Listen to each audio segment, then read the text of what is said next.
안녕하세요, 대주주입니다. 여러분들은 평소에 안타깝다라는 표현을 자주 쓰시나요? 보통 안타까운 건 미리 알았음에도 실천하지 못했거나 익숙하여 쉬운 일에 소홀하여 실수를 저질렀을 때 쓰는 표현입니다. 방심이라는 단어하고도 연결고리가 있죠. 근데 사실 안타깝지 않게 산다는 건 참 어려운 일입니다. 많은 성인 군자들도 생각하는 대로 행동하는 걸 굉장히 고차원적인 수행의 단계로 봅니다. 그래서 우리는 그러지 못했을지라도 충분히 위로받을 자격이 있습니다. 시장 조정에 알고도 미리 그렇게 해야지 생각하고도 좀 대비를 못했으면 어떻습니까? 괜찮습니다. 괜찮고요. 앞으로 시간도 많고 잘하면 되죠. 기회는 항상 여러 번 주어질 겁니다. 오늘은 그 3일 연속 코스피가 조정을 좀 받았는데요. 이렇게 좀 조정이 좀 오면 다음에 읽어드려야지 하고 아껴뒀던 시가 하나 있는데 오늘 그 시를 읽으면서 인트로를 마무리하겠습니다. 외국분이 쓴 시인데 날개입니다. 그토록 높은 곳에서 그렇게 오래 떨어지고 추락했으니 어쩌면 나는 법을 충분히 배울 수 있게 될지도. 대주였습니다.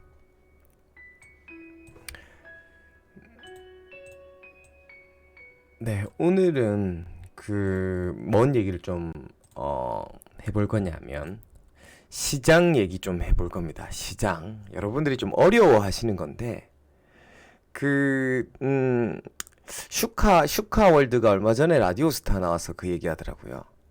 유튜버들이 이게 구독자가 확 늘어나는 그 순간들이 있는데 자기 경험으로 시장이 오를 때보다 빠질 때래요. 왜냐하면 시장이 막 오르면 거기에 다 이제 취해서 막 종목들 본인이 보는 방법들 이런 거에 심취해 있다가 시장이 좀 조정받으면 남들은 어떻게 생각하는지 보려고 많이 온다고 하던데 오늘 우리 형님, 개형님 오늘 아침 시황에도 사람들 굉장히 많이 모이더라고요. 그러니까 결국 시장이 좀 조정을 받으니까 여러분들이 막 공부에 대한 의욕들이 좀 이렇게 막 올라오시는 것 같아요. 참 그리고 오늘은 엔지스 테크놀로지 탐방이 취소되어 버렸습니다. 눈도 오고 갑자기 사실 엔지스는 뭔가 이게 일정이 안 맞네요. 그래서 기약 없이 일단 취소가 돼 버려 가지고 오늘 덕분에 여러분들도 보게 됐습니다. 이거 잠깐 볼게요. 차트. 이게 지금 코스피 종합지구 차트인데 지금 3일 연속 하락을 했습니다. 일단 저는 사실 전망은 막 쉽사리 하진 않습니다. 근데 이제 그 상황에 따라서 그냥 기계적으로 좀 대응을 할 뿐이고요. 저는 잘 미래를 맞추는 능력은 없으니까 대신 그 조정의 상황을 충분히 이해는 하자입니다. 이해를 해야 그냥 맞더라도 좀 덜 아플 수도 있고 어쨌든 내가 나름 대비를 하고 알고 어쨌든 맞든 대응을 하든 그게 뭔가 억울함이 덜하거든요. 어쨌든 오늘 그 코스피가 3일 연속 조정을 받았는데 지금 이렇게 쭉 보시면 코스피가 3일 연속 하락한 게 지난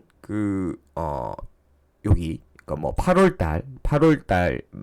말이랑 그다음에 이제 9월 말이랑 그다음에 지난 이제 10월 달 말 정도가 있습니다. 이때가 지금 코스피가 3일 연속을 하락을 했고요. 그 이유는 3일 연장으로 하락한 적이 없었습니다. 지난번 얼마 전에 조정도 이틀 딱 조정 오고 바로 반등을 했는데 오늘은 3일 연속 하락을 하면서 이 코스피가 20일 이평선의 추세에 약간 걸쳐지는 모습이고 장중에 20일 이평선을 이탈했다가 약간 윗꼬리를 좀 달리는 모습입니다. 어쨌든 상황이 이렇고요.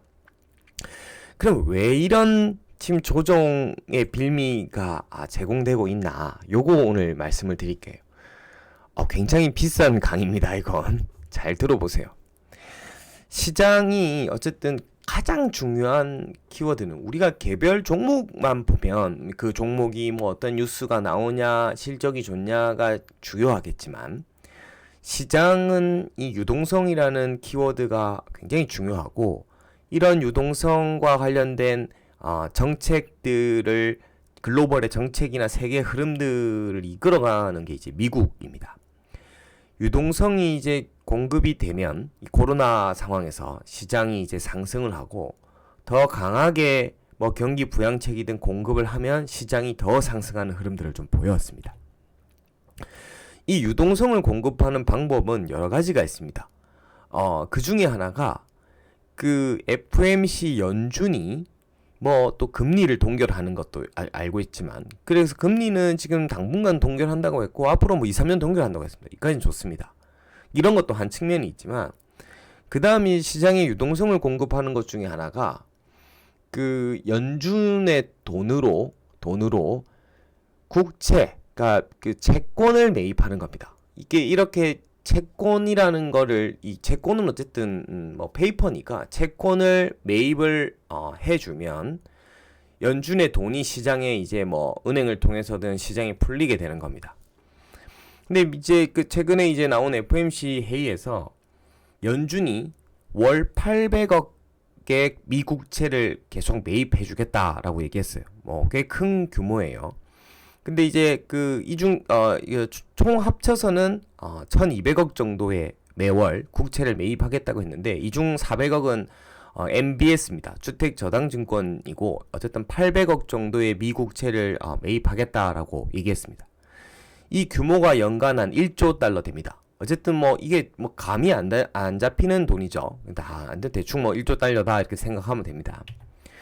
근데 이제 바이든 이제 정부가 이제 들어서면서 막 공격적인 지금 경기 부양책들을 좀 내놨지 않습니까? 뭐 인당 2,000달러씩 뭐 지급하겠다고, 또 추가적인 경기 부양이랑 이제 뭐 또 뉴딜 정책 같은 것도 펼친다고 하고, 인프라들 투자하겠다고 하고, 어쨌든 돈을 많이 써야 되니까 미국이 이제 뭐 아무래도 기축통화를 달러를 갖고 있다고 하더라도 뭐 돈을 어쨌든 찍어내는 방법들이, 미국도 이제 채권을 발행을 하는 건데, 올해 미국의 국채를 발행하는 규모가 계속 이제 증가하는데, 올해 예상 국채 발행 금액이 2.8조 달러입니다.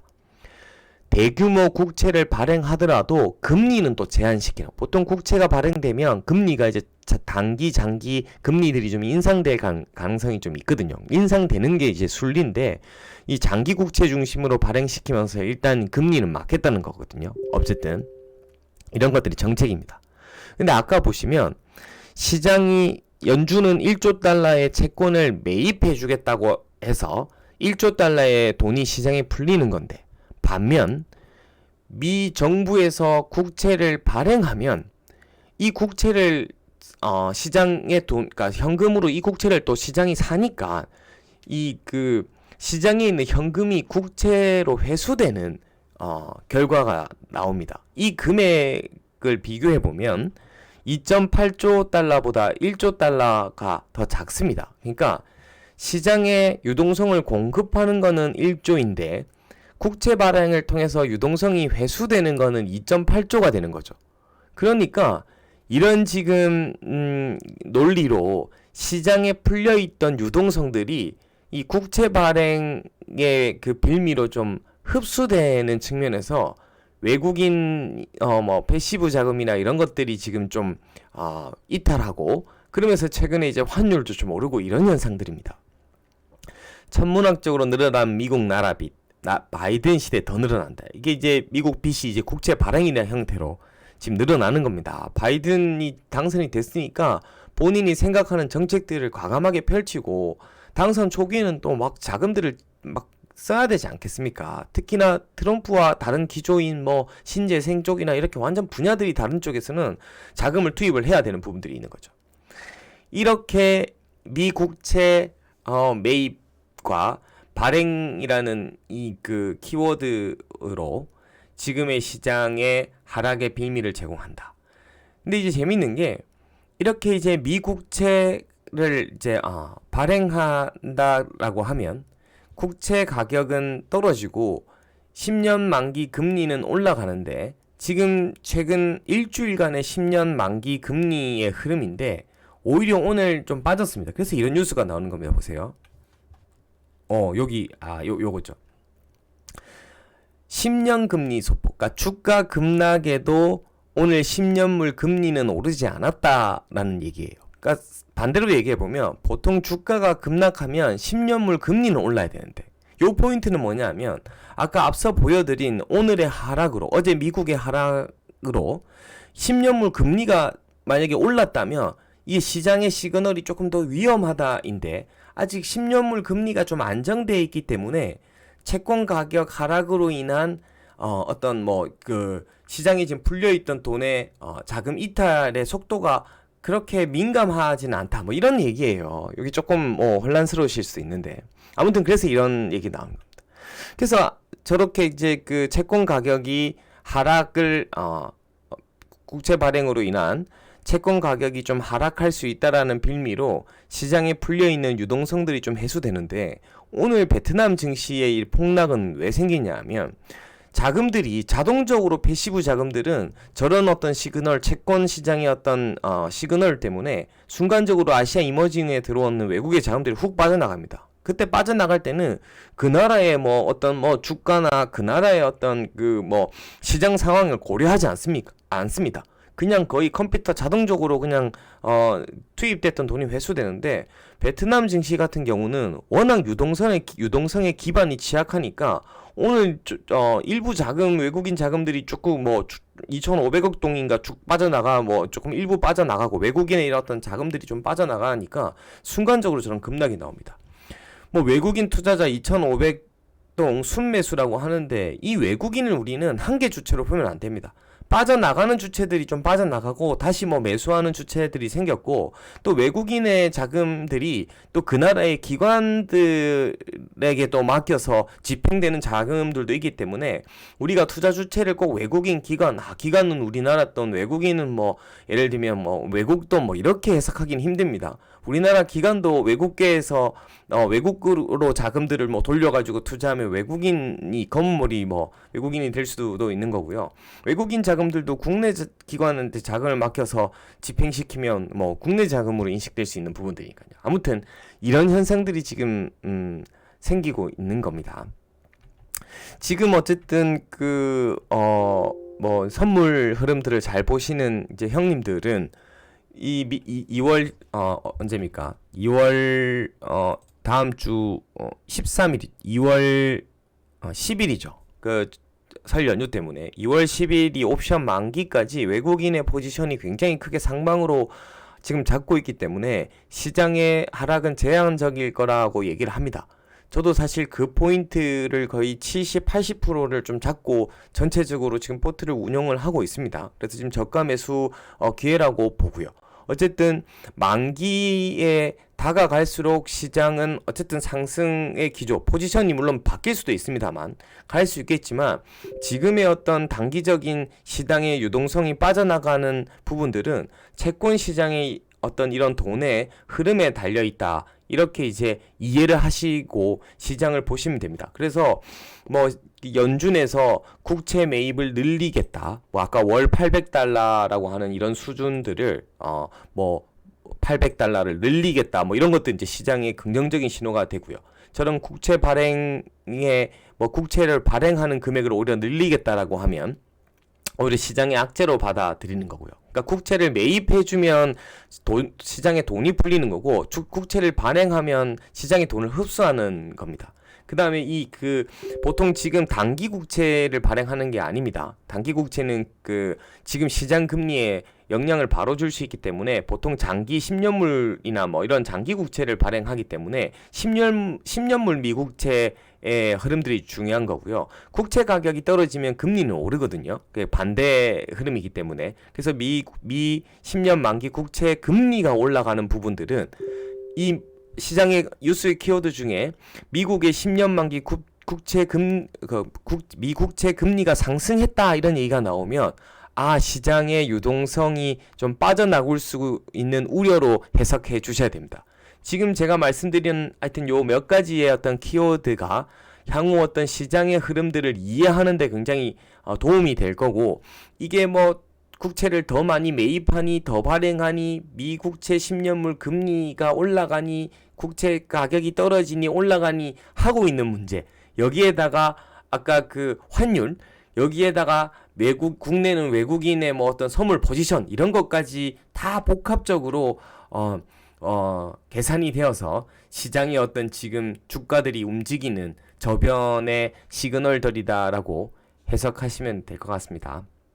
아무튼 시장의 조정을 유심히 한번 좀 지켜보면서 개별 종목들은 어쨌든 큰 시장의 흐름을 좀 따라가는 거니까요. 물론 오늘 이런 그 와중에도 캠트로닉스 같은 주식들은 뭐 오늘은 오히려 급등을 했으니까 굉장히 효자죠. 오히려 이렇게 시장이 조정받을 때 올라주면 이런 것들을 뭐 일부 차익 실현할 수도 있고 가져갈 수도 있고 어쨌든 전체적으로 다른 오르지 않는 계좌에 있는 포트폴리오의 종목을 지키고 뭐 기회가 된다면 그런 종목들을 저가 매수할 수 있는, 그러니까 기회비용 측면에서 시장이 빠질 때 오르는 거는 이게 5%가 아니라 7%, 8% 효과가 저는 있다고 생각하니까 더 중요하고요.